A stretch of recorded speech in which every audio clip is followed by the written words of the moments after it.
Hey beauty, do you need to reset? I want to invite you to an intimate women's retreat for only 10 beautiful women, a space to pause, breathe in nature and refill your cup, a place to recharge, reconnect and remember the joy, play and spark that have always lived inside of you. This is from October 23rd to 26th in the Laurentians, not even 2 hours from Montreal, Canada. Come and join us. All the details are in the show notes.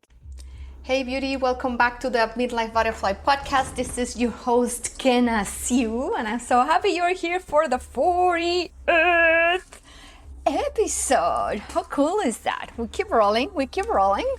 So keep sharing the wisdom from here, the talks, the conversations, and everything that is happening, so we can grow this community and more people can get a sense of what is to be a midlife butterfly. Either if you're a woman or a man, it doesn't matter. You are here and I am very, very grateful for it. Midlife butterfly, a woman in the sacred in-between. She's not who she once was and not quite who she's becoming yet. She's unraveling, awakening, remembering. She's navigating life's transitions, divorce, loss, reinvention, moves, with a burning desire for freedom, joy, and soul-led living. She feels the pull to rise, to fly. She's no longer afraid of her own wings. So let's get started with today's conversation, actually. I'm celebrating, besides the 40th episode, my Canadian quinceañera. Well, I'm Mexican, so I don't know if you have heard of what a quinceañera is. So it's when we celebrate the 15th birthday anniversary of women. I know in the States and I guess in Canada as well is the sweet 16th or something like that. But for us, it's the 15th. That's the magical number. And so I want to share some of the experiences that I have built, that I have learned, by being here for 15 years since I got here. It feels unreal. Now that I say it, it's like it feels like long time ago, but at the same time, it feels like, wow, it went so fast.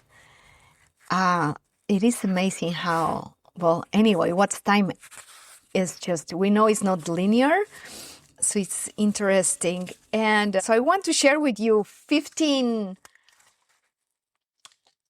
learning lessons, I don't know, or 15 experiences that I have had since I got here. And so the first one of them would be courage. Oh, hell yeah. It is require a lot of courage to arrive to a new country. And was not actually my first ride. Before here, I was living in Romania for 3 years. And over there, Romanian language didn't came to my, knowledge at all. I just knew a few words, whatever. But here, even though I already knew, English, it was still challenging in other places that I'm going to speak about later on. And but that courage, of just arriving here with 2 pieces of luggage and an invisible piece full of dreams, I just knew 2-3 people when I got here. And that was about it, like kind of starting from scratch. It fucking took a lot of courage, a lot of it. And another thing was resilience. Holy shit, that keeps building over and over again. And even through these all lives and deaths that I have experienced in these 15 years living here in Canada. And one of the things that I faced at the very beginning here was the language, because again, even when I spoke English by then, I'm in Quebec, so French is considered the main language in here. And it's crazy because even when Montreal is an international city, known that there's a lot of tourists coming in here, most of the things, like even transportation, public transportation, all that is in French. So instead of embracing having two languages, they got stuck in only like, no, let's save or guard, our French main language, which I understand in a way. At the same time, I think it's embracing both.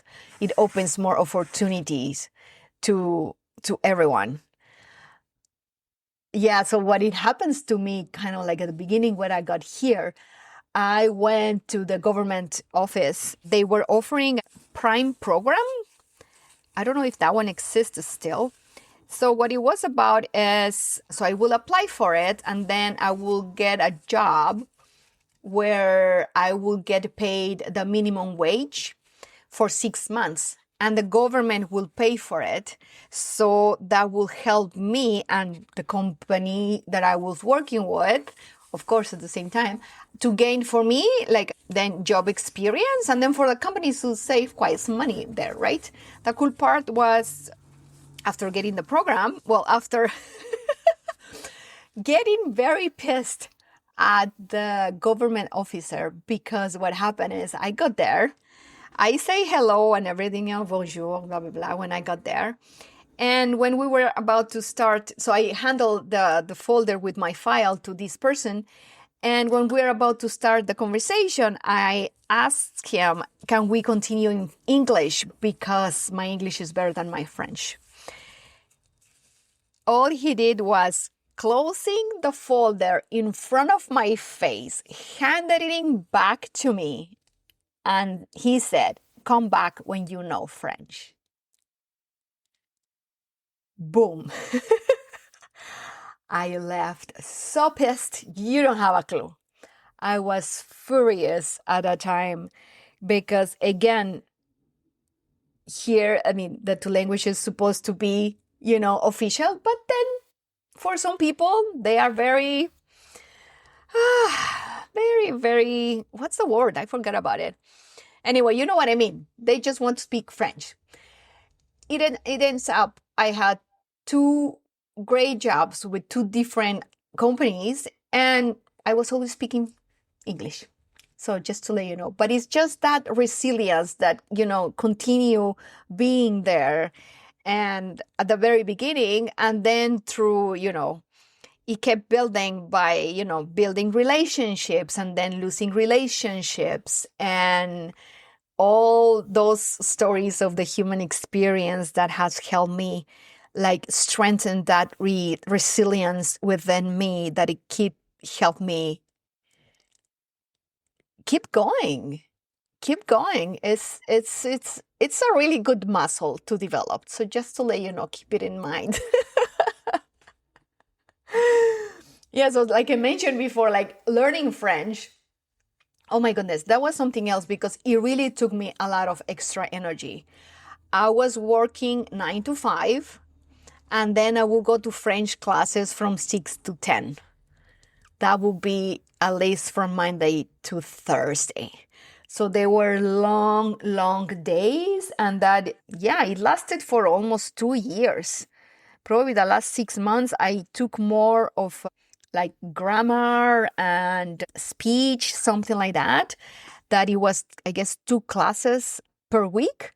But still, like, yeah, it took a lot of energy to have those long days to learn the language. And then also too much of a mental tiredness. I mean, I don't know if it has happened to you sometimes that at one point you are not like, your mind is just not functioning anymore. Like seriously, I will get home at the end of the day and then I was like French will not go through anymore. I will be just so tired.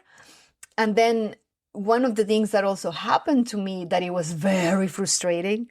And if you know more than 2 or 3 languages, I'm sure you know about this. The fact that, okay, you're finally getting into learning the language and trying to put things together in your, in your head. So you want to be part of the conversation. So by the time you finally put the sentence together in your head, the conversation already changed. The conversation just moved on. And it's like, oh my God, like all these, effort. But anyway, it's part of the journey, I will say. And for me, again, talking about the French part, it took me just a decision. Like finally, I was over here, like here for over a year. And my friends, since my boyfriend at the time was French and his friends also, so they will make the effort to speak English with me, which I'm really appreciated. But at one point, you know what? It came, which year was it? 2012. And I said, please speak to me in French. I freaking need to move with this thing, because I was already studying French for 1 year, but I didn't want to speak it for some, I don't know, like, well, not for some reason. That reason was like, you are afraid to make mistakes. And then, of course, the sounds of French are very different. And a lot of sounds I cannot make still, because they're not familiar either with Spanish or with French. So until one point, it's just like, get to just surrender and said, okay, this is my accent. This is how it's going to sound. And it's okay. I have studied it enough. So just like give it a go. And yeah, so till one day again, I make the decision. I said, just speak to me in French. And yeah, I think within 3 months or something, I was just getting fluent. It was just about taking that decision of saying, okay, let's go. Another thing, the stretch. I can say, yeah, my worst job ever. I was working for this marketing company, and then we had to call, how did they call it? Like those calls that you call to ask questions and figure out what kind of products they sell and blah, blah, blah. So at least this was a project that we were in. And it was just, it was so draining. And then I was in this freaking cubicle of not even 1 meter long. You have this, this computer where you can see every minute passing by with the telephone just next to it. And what it frustrated me the most, it was the fact that to be able to get the information to the person that I was talking to, I needed to lie, and that was the stretch. Like it was a job that it didn't sync with my values. Because I'm not going to say, I have never lied. No, but I mean, there's no need sometimes to lie, so, and for those things, yeah, no. So that was a huge stretch to actually, okay, let's hold on it, for a while. I guess I was in that project for a couple of months or something. And then it was just like, okay, let's focus, because you might know that searching for a job is a job itself. So that's what I did. I took a couple of months to really go and search for a job, and it paid off at the end. And one of the things that I also learned is that the personal touch is very important, because talking about those 2 jobs that I had, 2 main jobs, that personal touch of printing my CV, putting it on a folder, having, putting a business card on it. That was what actually got me those 2 jobs. But not only that, of course, my presence and my energy by going over there personally and handling those papers to someone in those companies, right? I know those made the difference. And yeah, so just consider that. Sometimes, yeah, personal touch. And I think we have kind of like lost it a lot now that we spend a lot of time online. But having that presence, it's necessary, and more now than ever, I think. So don't miss that. Don't miss it. Another thing is, the mix of emotions.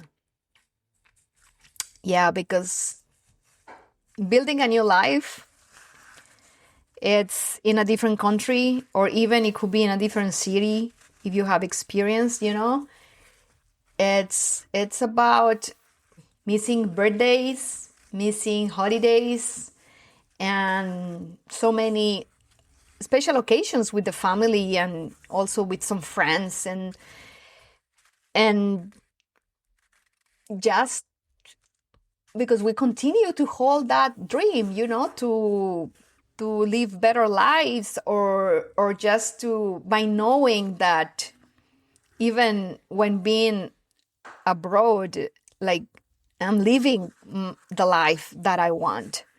And some of the, between quotes, cost to pay is to miss a lot of things, and that creates a lot of mixed emotions.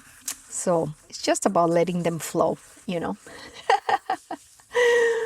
The culture here, I love it. I mean, the thing is, Montreal is the biggest city here in Quebec. And so there's people from all over the world. And also it depends, like, where you go. There are different neighborhoods where it's gonna be more people from, I don't know, like the Latinos, and in other places are gonna be more French people. In other places are gonna be more people from India and Pakistan. And then the north side of the city is more like a francophone. The west part is more anglophone. All those things. But just in general, I mean, I just love it here. It's more peaceful and respectful compared to Mexico and to Romania as well. Even though, of course, there were some shocking experiences sometimes. That's everywhere. But yeah, I do really enjoy it. And the other thing is about, the new friendships that you get to build when you go to a new place.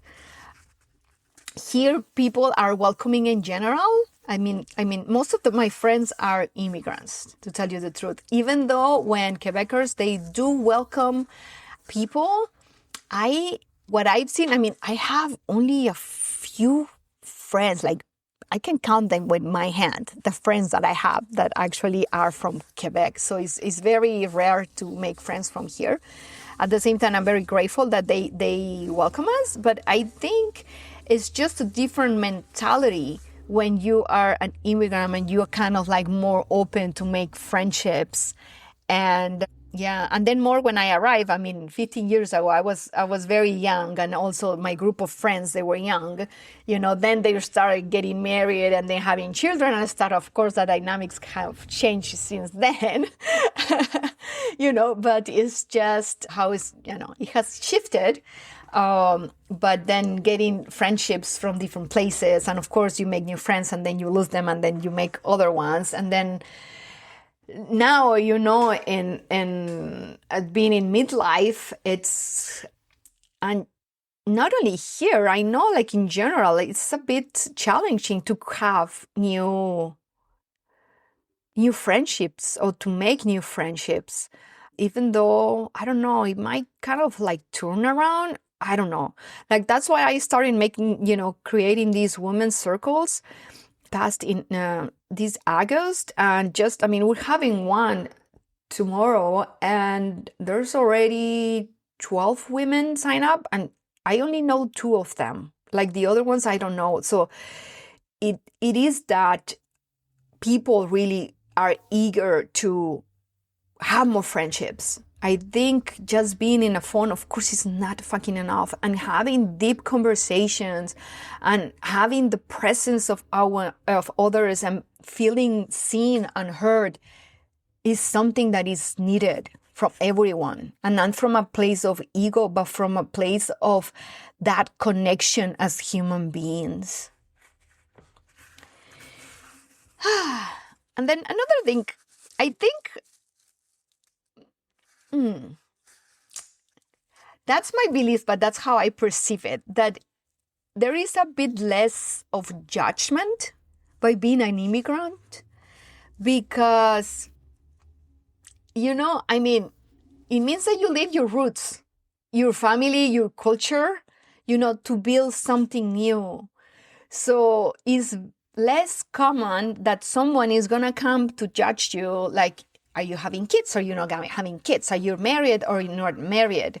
Or what kind of status you have? Like if I compare it back like to Mexico, like how the society is there, generalizing, of course, here is very different. And I think it's that because again, we get here with 2 pieces of luggage, starting from scratch. So don't even dare to come and question my life because you might get a nice response, but you might get also a harsh response based on that. Another thing, it's about being open to opportunities.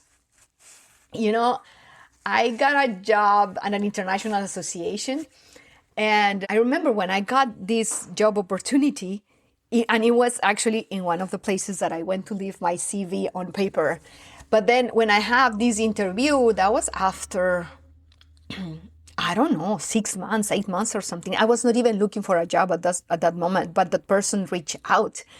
And and he was just like, well, you're going to do this, and that, blah, blah, blah. I was like, okay. And then he said, and you're going to be traveling. And I was like, sold. I don't have a clue what I'm going to do, but if I'm going to travel, I'm in. So I just took it, and it was fantastic because I had the opportunity to travel all around the world to every continent except for Africa. That one, it was my birthday present for my 40th birthday. But I mean, traveling around, it was just fantastic. And, again, like new cultures, trying new foods. And then sometimes you would stay a bit longer in several places just to visit around. It was just such a great opportunity for me. And that's the thing, like after kind of like getting at the end of the, of working for that company, another opportunity came. Again, I was not searching for it. Then COVID came, so I was just working in that office for like 6 weeks or something. And then at the end, ended up working for a year because, most of the conference got canceled or got moved afterwards. But then, it's about seeing the things with an open eyes, with an opportunity instead of a limitation of fear, even though fear is going to be there, but it's about going through that fear.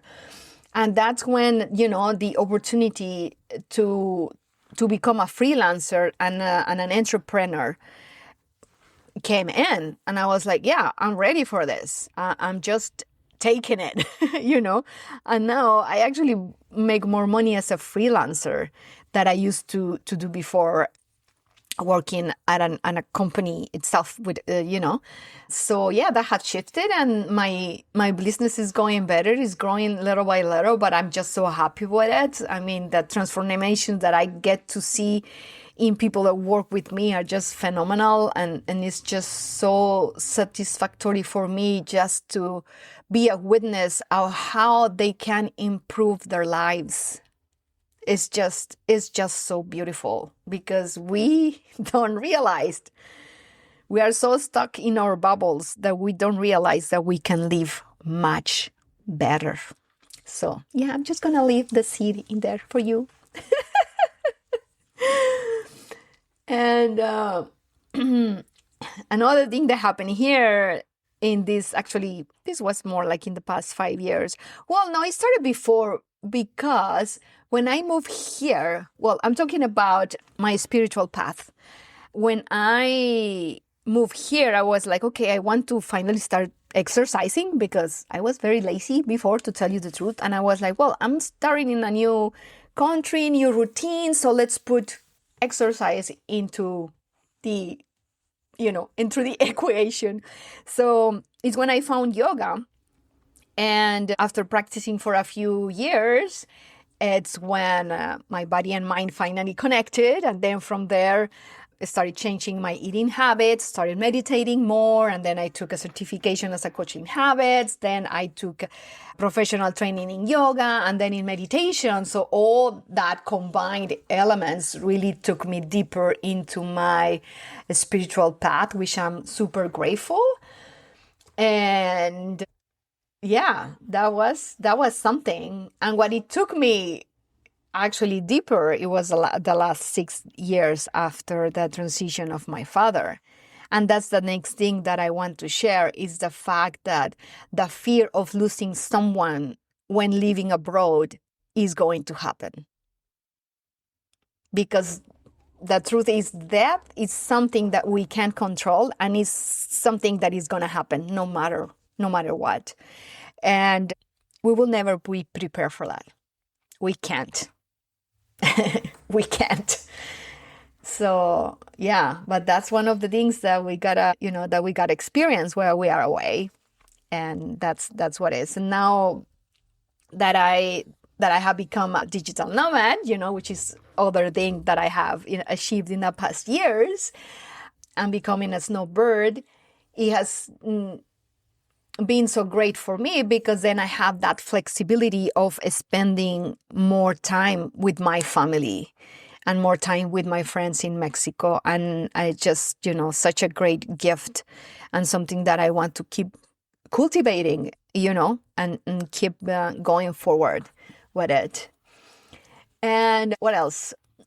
Well, my civil status has changed a few times. I'm happily single at this moment. But I mean, when I got here, I was married, then I got divorced, and then I got married again, and then divorced again. So life happens in the meantime, And it's just, yeah, that's life. And understanding that being present and being, as fully as possible with what we are experiencing at the moment, that's what counts. Yeah, that's the flow of life. And I think it's okay to follow what your soul is telling you to do, because I know there are a lot of women staying in their marriages, even though if they are unhappy. And I understand that sometimes it's because of financial, support and things like that. But what I can say is try to find a way to get out of there and go after your happiness. It might take you a few steps, turns and rounds, and and sometimes going in loops, but it's possible. It is possible. Just don't let your civil status define you or make you feel unhappy and miserable. Life is too short to do that. It's too short. We never know. We don't know if we're going to be hit tomorrow. So just a kind reminder, right? And last but not least, well, I continue to build my dream life. It keeps shifting. Like I'd say at the very beginning, I also arrived here with that invisible luggage full of dreams. And the more I can get into that little piece of luggage, there's more dreams unfolding in there that they didn't know they existed. Like seriously, I never thought about being an entrepreneur. I never thought about becoming a digital nomad. And many other things that I have became in these 15 years that I've been living here. So just allowed life to drive you, like really it's about that trust in God, universe, source, whoever you want to call it, because we're always shifting. Even though if we don't want it, we keep growing and evolving, and it's about being open to those possibilities, to those new ways to live better, to allow and to enjoy life. Because you are here to enjoy life, not to be stuck in misery, or in a 9-to-5 that you don't like, or in a marriage that you feel stuck, or in a situation that it makes you feel uncomfortable. it's coming back to the first two things that I started with: courage and resilience. Have that courage to go through that fear of whatever you have to go through to move forward. You have it in you. You have that power. You do. So use that courage, use just that power and that resilience. Because that resilience keeps building up and up and up, and is the one that is going to propel you forward to stretch yourself for another step, and from another step, and for another step. Because this life is worth living. Every step of it, when we are up the top and when we are down the hill in the hole as well. That's the roller coaster of it. And it's worth living. So don't forget that. Keep enjoying your life one way or another. Find ways to feel better every day, even if it's a little bit of the misery that you are feeling at this moment. But there's hope. And there's places where you can find them just, by being outdoors and breathing fresh air, just by being grateful for what you have at this very moment. Because the truth is that gratitude is so important, because that's the only way that you're going to be able to appreciate whatever you are asking for to receive. Otherwise, you're just going to receive it and keep going and keep asking and whatever. But no, it's about enjoying the journey. So that's my invitation. Yeah, that's my invitation. So in this Canadian quinceañera resume that I just shared with you is that, yes, enjoy life. You deserve it. You are worthy. You are whole. You are loved. And you can do it. And if you request some support, I am here for you. I'll be more than happy to support you in your journey. Thank you so much for being here, for listening to my stories here. I hope you enjoy it. I did, actually. It took me a bit to find the tune to get in here and share it. And I'm so glad that I did it, because it feels so good. It feels so freeing. And I hope that in a way you feel inspired in a little tiny story for the ones that I shared, because I'm sure that you can relate to some of these things more if you are an immigrant, or if you have moved to live in another country, or anyway, all this that I share is actually about life transitions, and we're always transitioning. So yeah, thank you so much again. Much love to you. Much love to you. Take care. And until next time, share this with your friends. Thank you for tuning into Midlife Butterfly. I hope this episode empowered you in some way. Share the love by hitting follow wherever you're listening, and leave a review if you feel inspired. I also love to connect with you. Come say hi on Instagram at Midlife Butterfly. I love to know you. Until next time, keep spreading those wings and live in joy, growth, and pleasure.